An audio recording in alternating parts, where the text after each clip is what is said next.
Today we're doing a throwback to one of the most interesting theme park decisions in history. Yes, of course, I'm talking about the 25th anniversary Cake Castle at Walt Disney World. While I do think that this has aged as more of like a niche, nostalgic, fun thing, at the time and even recently, people view this as the worst thing that Disney has ever done. You have to keep in mind that this was in the 90s, so it did fit a little more of an aesthetic 90s vibe than if it came up today. But this was up for 15 months of no normal castle. Who was behind it? This guy right here. Mike Conrad was a freelance worker with Walt Disney Imagineering. He wanted to do something fun for their 25th anniversary of Magic Kingdom. They hadn't really done anything like this before, so they asked him to draw up some sketches for what they could do to decorate the castle. And he thought it would be fun to make it a big birthday cake. Not gonna lie, the sketches started out pretty good. And I think I figured out the problem with this whole thing. We would have just stopped like there, but he kept going.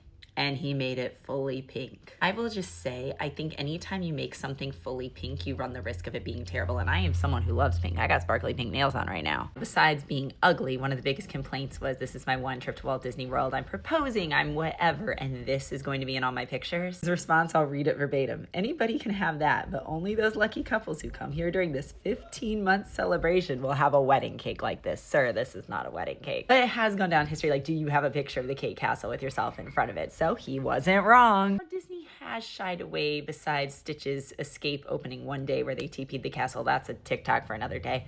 They have shied away from anything too crazy. The 50th anniversary was the last time they decorated. Once again, very tasteful. Not bad at all, but the pink has faded over time. When it first was painted, I remember going there in September 2020 and I was like, oh my gosh, it's salmon. It has faded. It looks better now than even in this picture, but still, Disney, what's with the pink? What do you think? Love the Cake Castle? Hate the Cake Castle? Do you like this? Do you wish to go back to the old castle? Should I just leave the castle alone? Let me know.